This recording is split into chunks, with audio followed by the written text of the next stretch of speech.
continue. BA third year, geography का first paper हम शुरू कर चुके। कल हमने भारत का सामान्य परिचय कराया था, आपको समझाया था। आज हम दूसरा टॉपिक लेते हैं, भारत के भौतिक विभाग।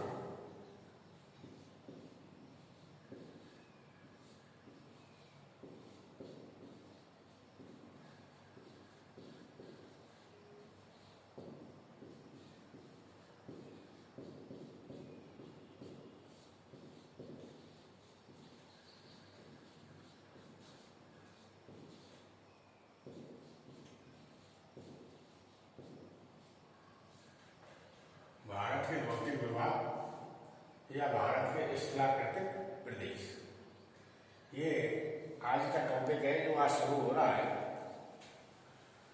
ध्यान से समझना। भारत के बारे में हम सामान्य परिचय के बारे में आपको भारत के बारे में बता ही चुके हैं। भारत में अनेक प्रकार की विविधताएं पाई जाती हैं। उन विविधताओं में एक विविधता स्थलाकृतिक है, उच्चावच संबंधी है। भारत में अनेक स्थल रूपों में विविधता पाई जाती है।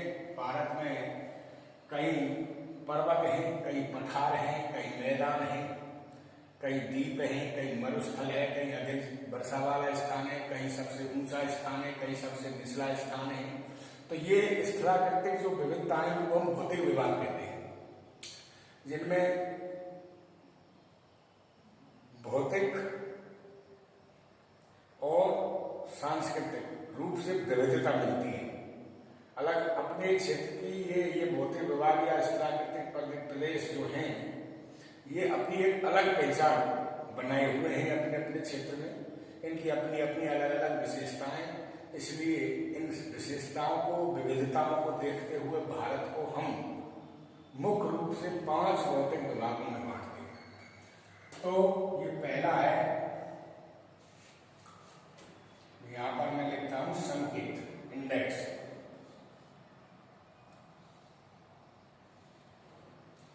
पहला भारत का भौतिक विभाग है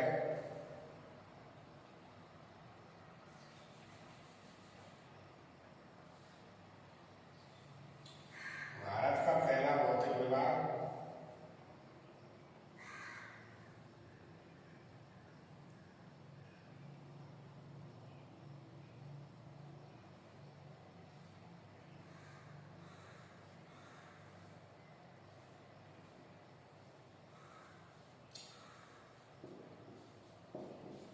उत्तरी पर्वतीय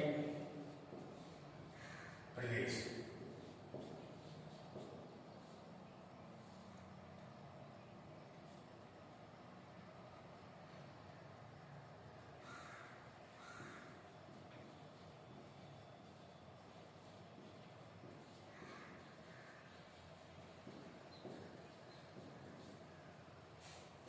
भारत का जो पहला भौतिक जो विभाग है वो उत्तरी पर्वतीय प्रदेश या हिमालय पर्वतीय प्रदेश के नाम से जाना जाता है, जो भारत के लगभग उत्तर में फैला हुआ है, लगभग उत्तर।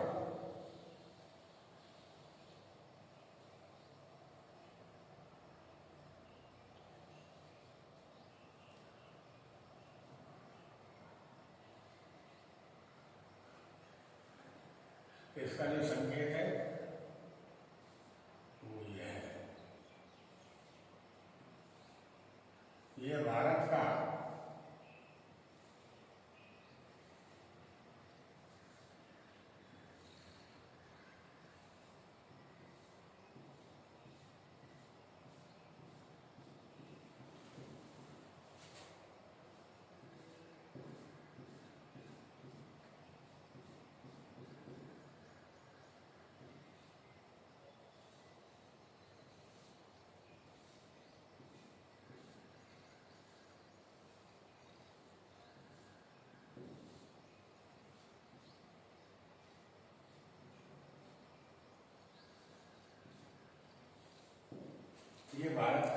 उत्तरी पर्वतीय प्रदेश है जो छायांकित किया गया है इन लाइनों के द्वारा। इसको उत्तरी पर्वतीय प्रदेश या हिमालय पर्वतीय प्रदेश के नाम से जाना जाता है। भारत का दूसरा जो भौतिक विभाग है उसको हम उत्तर का विशाल मैदान या सतलज गंगा ब्रह्मपुत्र के मैदान के नाम से जानते हैं।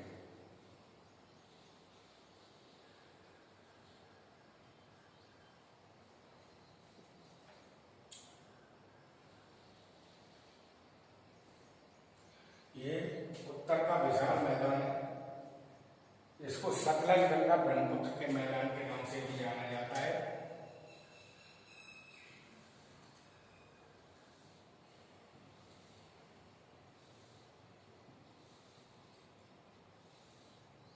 इसको मैं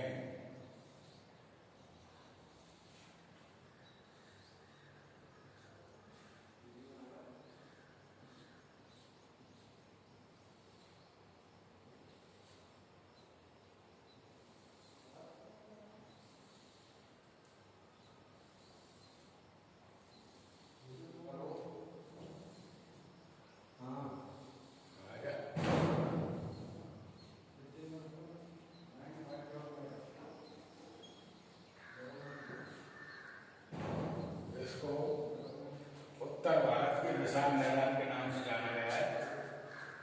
ये यहाँ ये असम का मैदान कहलाता है, यहाँ तो किसी स्थान पर तो, और यहाँ ये सतलज गंगा का मैदान कहलाता है, यहाँ ये ब्रह्मपुत्र का मैदान कहलाता है। असम में छोटा सा पतला सा संकीर्ण मैदान क्षेत्र फैला हुआ है, इसको ब्रह्मपुत्र का मैदान या असम का मैदान कहते हैं। ये सतलज गंगा ब्रह्मपुत्र का मैदान, ये सतलज गंगा का मैदान है ये, ठीक है कि नहीं? तो इसका हम संकेत दे देते हैं।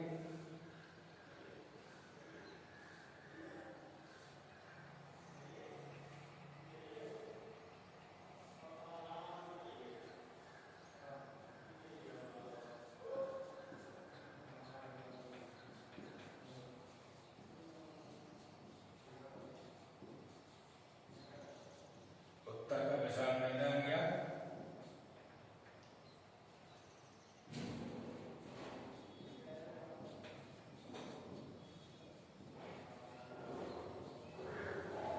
ब्रह्मपुत्र का मैदान, सबके दो नाम।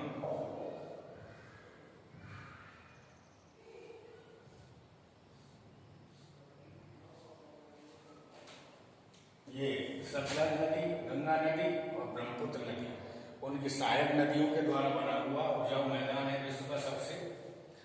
इनका वर्णन तो हम बाद में समझाएंगे आपको एक एक का, लेकिन पहले इस प्राकृतिक प्रदेश को बस समझ लो। कौन सा इसका मध्य विभाग कहाँ तक कहाँ पर फैला हुआ है। तीसरा जो भौतिक विभाग है वह है थर्मोस।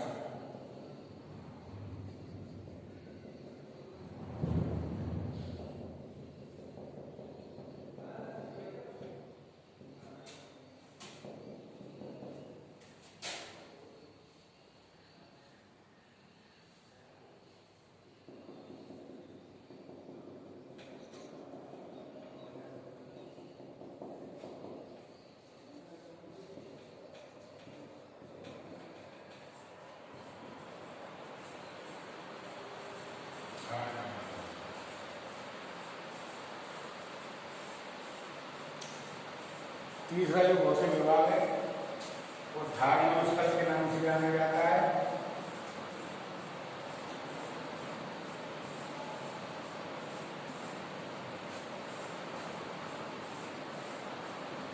चौथा जो भौतिक विभाग है उसको हम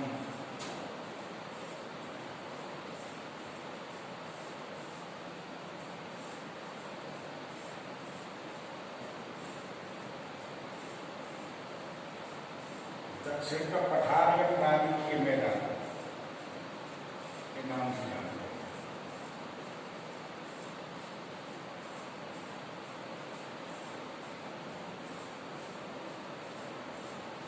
ये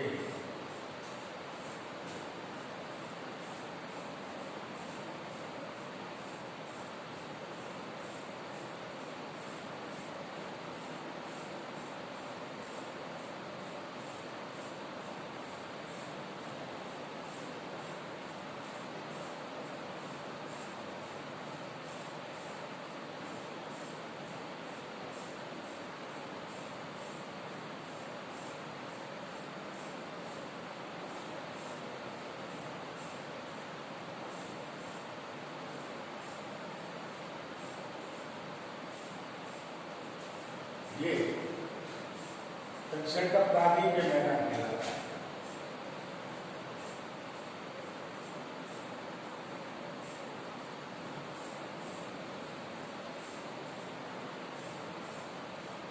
दक्षिण का पठार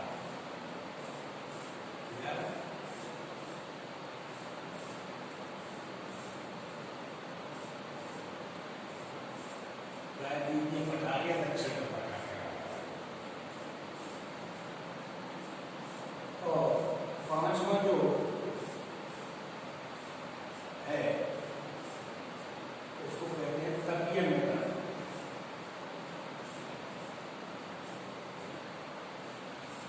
द्वीप समूह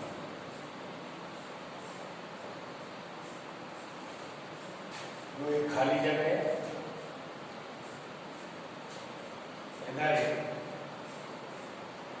लक्षद्वीप है और यहाँ अंडमान निकोबार द्वीप समूह। पुणे में आपको बता दूं, भारत के स्थलाकृतिक प्रदेशों को मैं आपको बता रहा हूँ, भारत को भौतिक विभागों की दृष्टि से या स्थलाकृतिक प्रदेशों की दृष्टि से 5 भागों में बांटा गया है। पहला है उत्तर का पर्वतीय प्रदेश या उत्तरी हिमालय प्रदेश। दूसरा है उत्तर का विशाल मैदान या सतलज गंगा ब्रह्मपुत्र का मैदान। तीसरा है थार मरुस्थल, ये अपनी अलग पहचान रखता है, वैसे कि इसमें इसका वर्णन दिया जाता है उत्तर के विशाल मैदान में, लेकिन इसकी भौगोलिक संरचना अलग है और जलवायु परिवर्तन से ये अलग हो गया, अपनी अलग पहचान रखता है, इसलिए तीसरा भौतिक विभाग में इसको थार मरुस्थल कहते हैं। और चौथा भौतिक विभाग है दक्षिण का पठार या प्रायद्वीपीय पठार के नाम से जाना जाता है, क्योंकि इसके 3 ओर जल है, इसलिए इसको प्रायद्वीपीय पठार भी कहते हैं। और चूंकि ये भारत के दक्षिण में है, इसलिए दक्षिण के पठार के नाम से भी जाना जाता है। इससे इधर अरब सागर है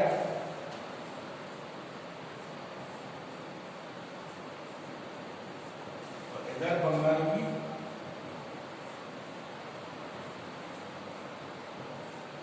खाड़ी। तो ये भारत को इससे ये जो खाली स्थान जो दिख रहा है, ये तटीय मैदान के नाम से जाना जाता है। तटीय मैदान, इसको पश्चिमी तटीय मैदान कहते हैं और इसको पूर्वी तटीय मैदान कहते हैं।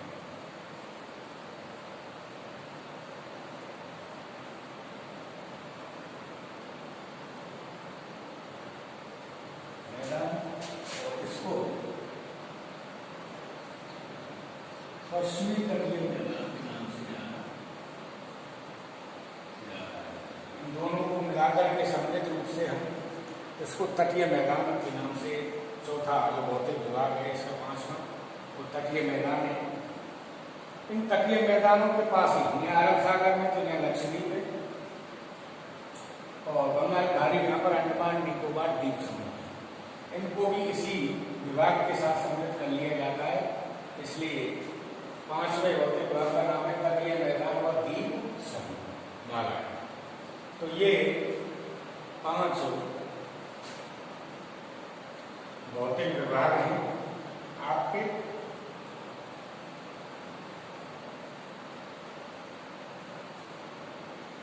अब इन 5 भौतिक विभागों में मुख्य बहुत ही इंपॉर्टेंट चैप्टर है। भौतिक दृष्टि से भारत को या स्थलाकृतिक दृष्टि से भारत को 5 भौतिक विभागों में बांटा गया है। अब हम इनका एक एक को आपको समझाएंगे, ध्यान से सुनना।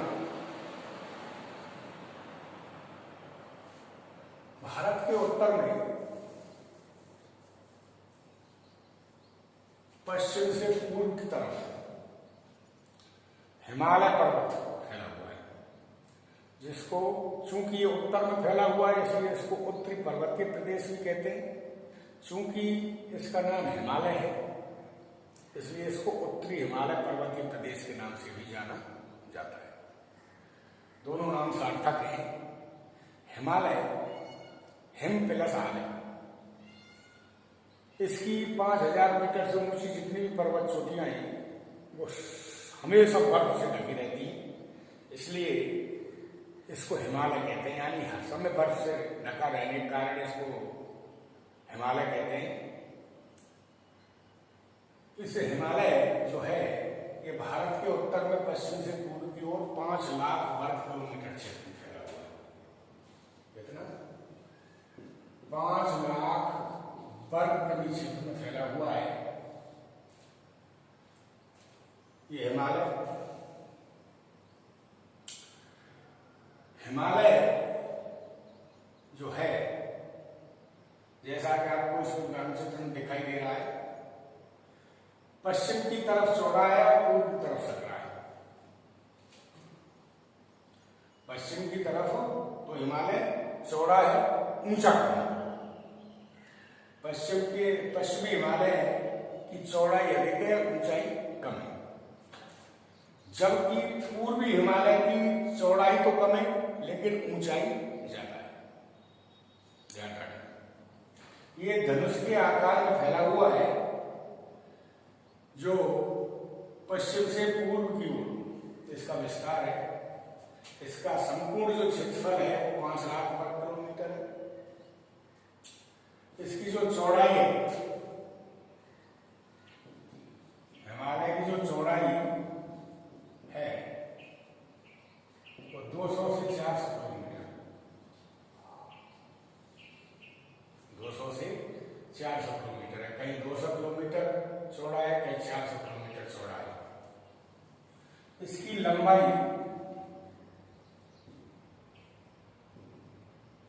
2500 किलोमीटर है।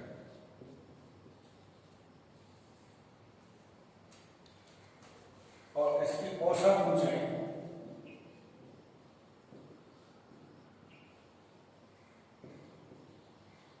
6000 मीटर है।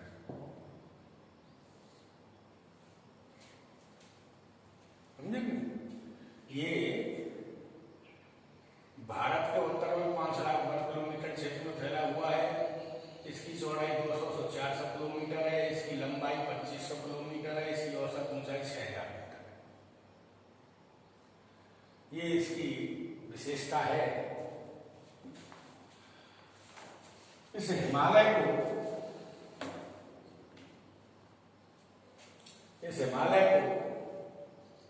ये अनेक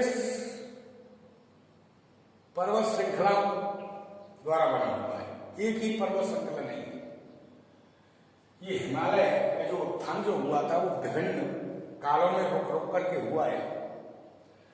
तो इसकी एक पर्वत श्रृंखला दूसरी पर्वत श्रृंखला के बीच में थोड़ा गैप है, जिसको भ्रंश कहते हैं। क्या कहते हैं? भ्रंश कहते हैं। इनमें पृथकता है, तो उन पृथकताओं के कारण हिमालय को, इस पर्वतीय हिमालय को, उत्तरी पर्वतीय प्रदेश को या हिमालय पर्वतीय प्रदेश को 3 पर्वतीय श्रृंखलाओं में बांटा गया है। तो वो 3 पर्वत श्रृंखलाएं जो हैं वो मैं आपको बता रहा हूं। पहली पर्वत श्रृंखला महान हिमालय कहलाती है। महान हिमालय, दूसरी लघु हिमालय,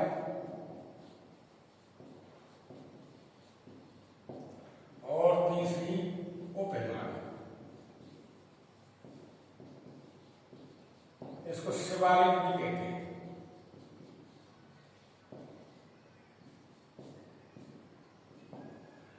ये 3 हिमालय के भौतिक विभाजन है।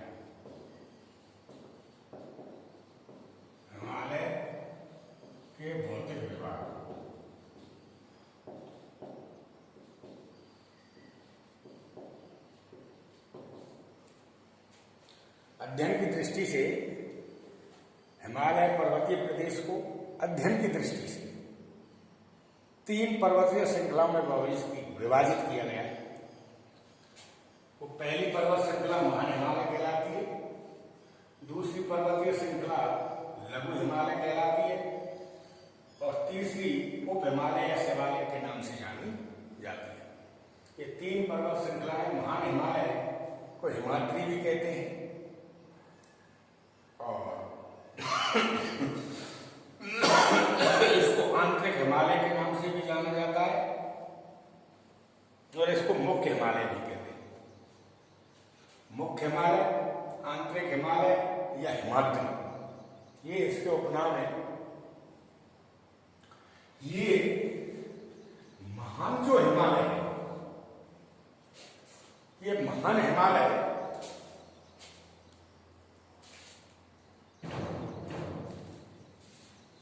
सिंधु नदी के मोड़ से लेकर और ये ब्रह्मपुत्र नदी के मोड़ तक 2500 किलोमीटर लंबाई फैला हुआ है। कितने में? 2500 किलोमीटर लंबाई। महान हिमालय, इसकी महान हिमालय की जो ऊंचाई है वो औसत ऊंचाई तो 6000 मीटर है और वो इस महान हिमालय में ऐसी 40 ज्ञात चोटियां हैं जिनकी ऊंचाई 7000 मीटर से अधिक है और यह विश्व का सबसे ऊंचा नवीन मोड़दार पर्वत है। इसको मोड़दार पर्वत भी कह सकते हैं और बलित पर्वत भी कह सकते हैं। तो ये विश्व का सबसे ऊंचा पर्वत है महान हिमालय। इसमें 40 ऐसी ज्ञात चोटियां हैं जिनकी ऊंचाई 7000 मीटर से अधिक है, जो हमेशा बर्फ से ढकी रहती है। इसमें हिमरेखा की जो ऊंचाई है वो पश्चिम में तो 5700 मीटर है। हिमरेखा की ऊंचाई जिस रेखा से ऊपर हिम हमेशा जमी रहती है, कभी पिघलती नहीं। तो पश्चिम में तो हिमरेखा की ऊंचाई 5700 मीटर है, जबकि पूर्व में 4200 मीटर हिमरेखा की ऊंचाई। महान हिमालय में भारत, चीन, पाकिस्तान, म्यांमार, बांग्लादेश, इन देशों में होकर के जितनी भी नदियां बहती हैं वो सारी की सारी नदियों का उद्गम स्थल ये महान हिमालय। गंगा, सिंधु, यमुना नदी, सतलज नदी, ब्रह्मपुत्र नदी, यामची, सीचान, इरावती, मीना, पीकांग, ये जितनी भी नदियों का जो उद्गम स्थल है, कोसी, ये जितनी भी नदियां हैं ये सारी नदियों का उद्गम ये महान ही हिमालय है, महान हिमालय। इसलिए इस महान हिमालय में नदियां गहरी गहरी पी आकार की घाटियां, गॉर्ज और कैनियन बनाती हैं। इसकी सबसे ऊंची चोटी जो है वो नेपाल में माउंट एवरेस्ट है।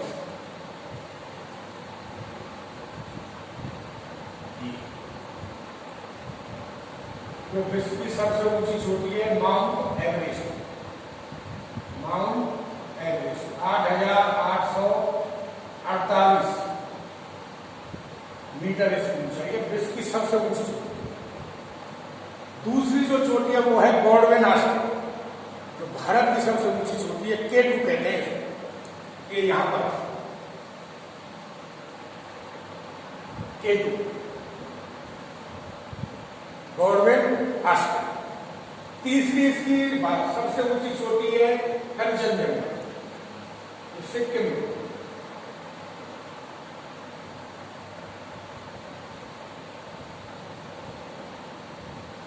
कंचनजंगा ये तीसरी इसकी महत्वपूर्ण चोटी है। इसके बाद धौलाधर, नंदा देवी, नंदा पर्वत, मकालू, ये अन्य ऐसी चोटियां हैं जिनकी ऊंचाई 8,000 मीटर से है। 8 किलोमीटर को हम सीधा जो खड़ा करते हैं इतनी ऊंचाई, तो हमेशा बर्फ से ढकी रहती है। और इन्हीं बर्फों को ये नीचे बर्फ इनकी राशि या ग्लेशियर नीचे की तरफ खिसकता है, तो गर्मी पाकर के तापमान बढ़ता जाता है, नीचे वो पिघल जाता है, उनसे नदियों का जन्म होता है। तो ये महान हिमालय है। इस महान हिमालय जो है ये आवागमन के लिए दुर्गम, इतना दुर्गम है, हमेशा बर्फ से ढका हुआ है रहता है, और इतनी ऊंचाई है कि हमेशा दुर्गम है। आवागमन के लिए यहाँ पर कोई मार्ग नहीं है। लेकिन प्रकृति ने इसकी जब उत्पत्ति हुई थी वो विभिन्न चरणों में हुई है, गैप ले लेकर के हुई। तो इनके बीच बीच में कहीं कहीं दर्रे हैं, ये जोजिला, शक्तिला, माना, नीति, ये जितने भी जो दर्रे हैं वो सब महान हिमालय में स्थित हैं। वो सभी दर्रे उन दर्रों से होकर के प्राचीन समय में व्यापार हुआ करता था। वो आवागमन के मार्ग में से सड़क मार्ग निकाल दिए गए हैं वर्तमान में तो, लेकिन पहले तो पैदल यात्री जाते थे धर्म के प्रचार प्रसार के लिए, व्यापार के लिए, आक्रमण करने के लिए। जितने भी विदेशी आक्रमण सब हुए इन धर्मों से होकर के, चंगेज खान, मंगोल वगैरह जितने भी हमारे भारत में आए, शकहून, ये सभी इन धर्मों से होकर के नहीं आए। हमारे बौद्ध भिक्षु चाइना, जापान जो पर गए बौद्ध धर्म का प्रचार करने के लिए, वो इन धर्मों में होकर के ही गए। तो जोजिला, शक्तिला, माना, नीति, ये जितने भी जो दर्रे हैं इस महान हिमालय में स्थित इन दर्रों से होकर के मार्ग जाते हैं, आगे नहीं समझो। और ये आवागमन के लिए स्वतंत्रता प्रदान है, वैसे आवागमन के लिए अगम्य है, दुर्गम है। लेकिन इन दर्रों से होकर के प्राचीन समय में भी और वर्तमान में भी आवागमन होता है। तो ये महान हिमालय हो गया। इस महान हिमालय के बाद इसकी दूसरी पर्वतीय श्रृंखला शुरू होती है जिसको हम लघु हिमालय कहते हैं। लघु हिमालय भी कह सकते हैं, इसको हम मध्य हिमालय भी कह सकते हैं। ये महान हिमालय के दक्षिण में फैला। महान हिमालय जो है उसकी लंबाई 2500 किलोमीटर मैंने आपको बताई है, औसत ऊंचाई 6000 मीटर बता दी। हिमरेखा की ऊंचाई पश्चिम में 5700, पूर्व में 4200 मीटर। समझे? इस महान हिमालय में नदियां गहरी गहरी घाटियां, क्रियाकार घाटी, गौर व कैनियन बनाती हैं। इसकी चौड़ाई 100 से 200 किलोमीटर, पश्चिम की तरफ 200 किलोमीटर और पूर्व की तरफ 100 किलोमीटर चौड़ाई मान। लघु हिमालय जो इसके दक्षिण में फैला हुआ है, दूसरी जो पर्वतीय श्रृंखला है भौतिक दृष्टि से हिमालय की, उसको हम मध्य हिमालय भी कहते हैं। यहां लघु हिमालय की जो लंबाई है वो 2400 किलोमीटर। लघु हिमालय 2400 किलोमीटर लंबाई में फैला हुआ है पश्चिम से पूर्व की ओर। ये सतलज नदी के मोड़ से और ब्रह्मपुत्र नदी के मोड़ के मध्य के भाग को, जो कि महान हिमालय के नीचे है, इसकी पर्वतों की जो पर्वतीय चोटियों की जो ऊंचाई है वो कम है इससे। तो ये 2400 किलोमीटर लंबाई में फैला हुआ है। इसकी तो चौड़ाई 80 से 100 किलोमीटर है।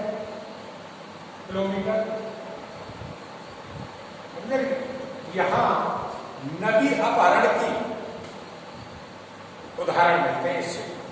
नदी अपहरण यानी एक नदी दूसरी नदी का शीर्ष अपरदन करके जल का अपहरण कर लेती है। एक नदी सूखी रह जाती है और नदी उस दूसरी नदी के जल को लेकर के रह जाती है।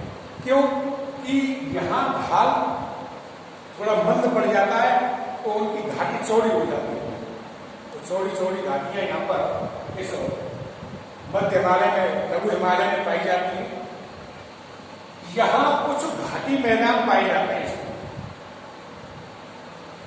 कहीं कहीं नदियों द्वारा लाए गए काम मिट्टी बिछा दी गई है तो घाटी मैदान पाए जाते हैं, जिनको पूर्व में तो द्वार कहते हैं, जैसे हरिद्वार, जैसे देहरादून। अगली बात सुनो, इसलिए इन क्षेत्रों में, इस मध्य हिमालय में, लघु हिमालय में सर्दियों की 3-4 महीने तो कड़ाके की सर्दी पड़ती है और बर्फ पड़ती है, लेकिन गर्मियां सुहावनी रहती है, श्वास बनता है। तो यहां पर कई पर्यटन स्थल विकसित हो गए, जैसे नैनीताल है, मंसूरी है, अल्मोड़ा है, महाभारत है, दार्जिलिंग है, अल्मोड़ा है, समझे नहीं, शिमला है। ये सभी जो पर्यटन स्थल है, श्वासवर्धक केंद्र, जब हम घूमने जाते हैं लोग, तुम भी जाना कभी, तो इस लघु हिमालय में स्थित है ये पर्यटन स्थल। यहाँ पर कुछ घाटी मैदान है जिनको मैंने बताया, पूर्व में तो कहते हैं द्वार, हरिद्वार उसका, और पश्चिम में कहते हैं ध्रुव, जैसे देहरादून। यही घाटी मैदान में कुछ छोटे छोटे घास के मैदान पाए जाते हैं इस मध्य में। उन घास के मैदानों को कश्मीर में तो मर्ग कहते हैं। क्या कहते हैं बेटा? मर्ग। जैसे सोनमर्ग और गुलमर्ग। अभी ना समझ, कश्मीर में मध्य हिमालय में छोटे छोटे घास के मैदानों को कश्मीर में मर्ग कहते हैं। जैसे उसके उदाहरण है सोनमर्ग और गुलमर्ग। और उत्तरांचल में, उत्तराखंड में उनको बुग्याल या पयार कहते हैं। बुग्याल और पयार कहते हैं। ध्यान रखना है, जीके के प्रश्न अति लघुत्रात्मक प्रश्नों में आते हैं। तो यहां नदियां अपनी घाटी को चौड़ा बनाती हैं, और ये जितनी भी महाभारत है, मंसूरी है, नैनीताल है, दार्जिलिंग है, इनकी जो अल्मोड़ा है, ये जितनी भी पर्वत चोटियां हैं, इनकी औसत ऊंचाई 3000 मीटर है। जैसे महाहिमालय की 6000 मीटर थी, इसकी औसत ऊंचाई कितनी? 3000। ये लघु हिमालय। उसके बाद जो तीसरा इसकी पर्वत श्रृंखला का तीसरी पर्वत जो श्रृंखला है, उसको कहते हैं बेटा उप हिमालय या शिवालय। उप हिमालय या शिवालय कहते हैं। और ये सबसे दक्षिणतम पर्वत श्रृंखला है, हिमालय की सबसे बाद में विकसित हुई है, समझे नहीं? सबसे बाद में पर्वत निर्माणकारी शक्तियों में जो सबसे बाद में प्लीस्टोसीन युग के अंत में जो पर्वत निर्माणकारी हलचल हुई थी, उसमें इस उप हिमालय या शिवालिक का निर्माण हुआ था। इस शिवालिक में नदियां पर्वतीय भाग को छोड़कर के मैदानों में प्रवेश करती है, इसलिए यहाँ पर गोपुर झील, जलोढ़ पंख, जलोढ़ शंकु पाए जाते हैं। जलोढ़ पंख व जलोढ़ शंकु पाए जाते हैं। और नदियां में पर्वतीय क्षेत्र को छोड़कर के मैदानों में उतरती हैं। इस शिवालिक में इसकी जो लंबाई है वो 2000 किलोमीटर, चौड़ाई 50 से 80 किलोमीटर और ऊंचाई 1000 मीटर औसत ऊंचाई। ये शिवालिक। इस शिवालिक में सभी नदियां मैदानों में उतर जाती हैं, अपनी घाटी को चौड़ा करती हैं, जलोढ़ पंख और जलोढ़ शंकु इसमें पाए जाते हैं। और यहीं पर शिवालिक में कहीं कहीं सघन बने हैं, जिसको तराई क्षेत्र कहते हैं। क्या कहते हैं? तराई क्षेत्र। कहीं कहीं भांवर प्रदेश भी पाए जाते हैं। भांवर प्रदेश ये शिवालिक की हिमालय की विशेषता है। इसलिए आज सिर्फ हिमालय को समझना, वरना तुम्हारे दिमाग में बफर सिस्टम हो जाएगा। 5 भौतिक विभाग मैंने आपको मानचित्र में बता दिए हैं, और उन भौतिक विभागों में एक जो उत्तरी पर्वतीय जो प्रदेश है या हिमालय पर्वतीय जो प्रदेश है, उसका खुलकर के भौतिक वर्गीकरण मैंने आपको समझाया है। कल हम उत्तर के विशाल मैदान